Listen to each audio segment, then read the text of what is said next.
Hello students, आज हम discuss कर रहे हैं। आपको मैंने लास्ट असाइनमेंट दिया था उसके सॉल्यूशन को लेकर। मैंने आपको एक असाइनमेंट दिया था जिसमें मैंने आपको असेसी की बेसिक सैलरी कैलकुलेट करने के लिए कहा था। आज मैं आपको उसका सॉल्यूशन बता रही हूँ। उम्मीद करती हूँ जो आपने किया होगा वो सही होगा। फिर भी अगर किसी को कहीं कोई प्रॉब्लम आई हो तो ज़रा ध्यान से सुने। हमारा जो सवाल था वो था, निम्नलिखित सूचनाओं से श्री प्रकाश की गत वर्ष 2019-20 के लिए मूल वेतन की गणना कीजिए। 1 अगस्त 2012 को एक निजी सीमित कंपनी ने 2000, 200, 4000, 250, 8000 रुपये के वेतनमान में 3200 रुपये के प्रारंभिक वेतन पर उनकी नियुक्ति हुई। गत वर्ष 2018-19 में उन्होंने अप्रैल व मई 2019 का वेतन 31 मार्च 2019 को अग्रिम लिया था। गत वर्ष 2019-20 में उसके नियोक्ता ने 10,000 रुपये का ऋण व 5 माह अप्रैल से अगस्त 2020 का वेतन स्कूटर क्रय करने हेतु अग्रिम प्रदान किया। देखिए, इस सवाल में मैं आपको एक एक पॉइंट बताना शुरू कर रही हूँ। इनका वेतनमान था 2000, 200, 4000, 250 और 8000। वैसे मैं वेतनमान आपको समझा चुकी हूँ, वापस आप सुने। उनका मूल वेतन 2000 की वेतन श्रृंखला में शुरू हुआ, जिसमें प्रति वर्ष 200 रुपये की वेतन वृद्धि है जब तक कि मूल वेतन 4000 रुपये प्रति माह नहीं हो जाता। उसके बाद प्रति वर्ष 250 रुपये की वेतन वृद्धि है, 250 रुपये की वेतन वृद्धि है जब तक कि मूल वेतन 8000 रुपये नहीं हो जाता।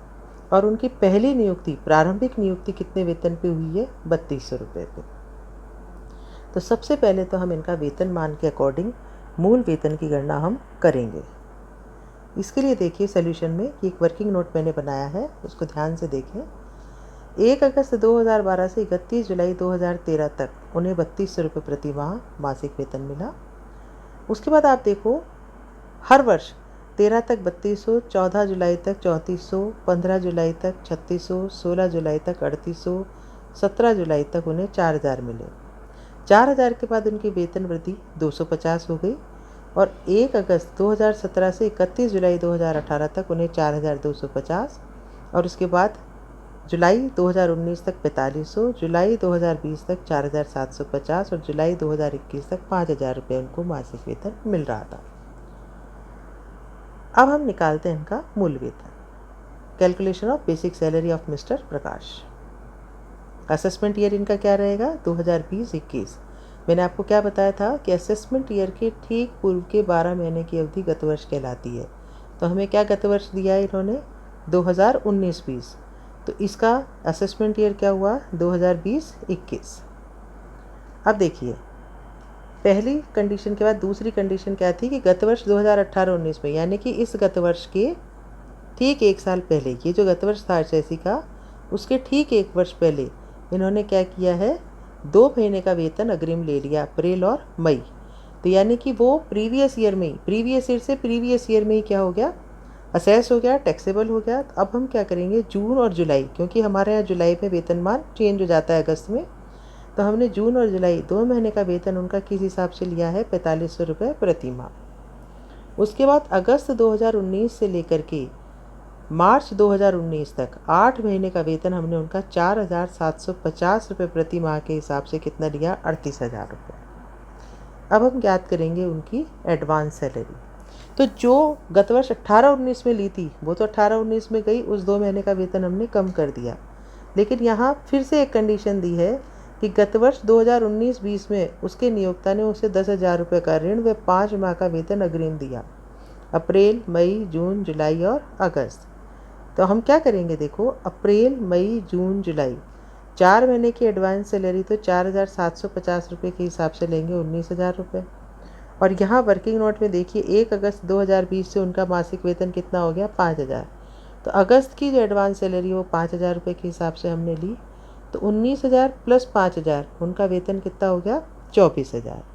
ये 24,000 रुपये उन्हें एडवांस सैलरी मिली है नियोक्ता की तरफ से ऋण के साथ स्कूटर क्रय करने के लिए। तो ऋण की राशि तो हम यहाँ शामिल नहीं करेंगे, लेकिन एडवांस सैलरी को हम इसमें शामिल करेंगे।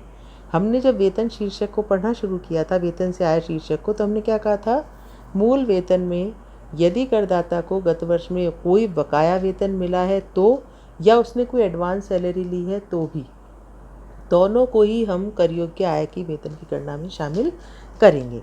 तो यहाँ हमने 24,000 रुपये एडवांस सैलरी को लिया है। तो देखिए बहुत ही अच्छा सवाल है ये। इसमें हमने फर्स्ट पॉइंट में जो एडवांस सैलरी असेसी ने प्रीवियस ईयर में ही ले ली थी, कर्मचारी ने, मिस्टर प्रकाश ने, उसको हमने यहाँ नहीं लिया क्योंकि वो हाँ ले ली गई। तो यहाँ जब हमने 5 महीने की सैलरी ली है तो अगले वर्ष जब हम मिस्टर प्रकाश की मान लीजिए अगर मूल वेतन की गणना करते हैं तो ये 5 माह का वेतन हम शामिल नहीं करेंगे अगले वर्ष, यानी कि 2020-21 असेसमेंट ईयर में नहीं, प्रीवियस ईयर में।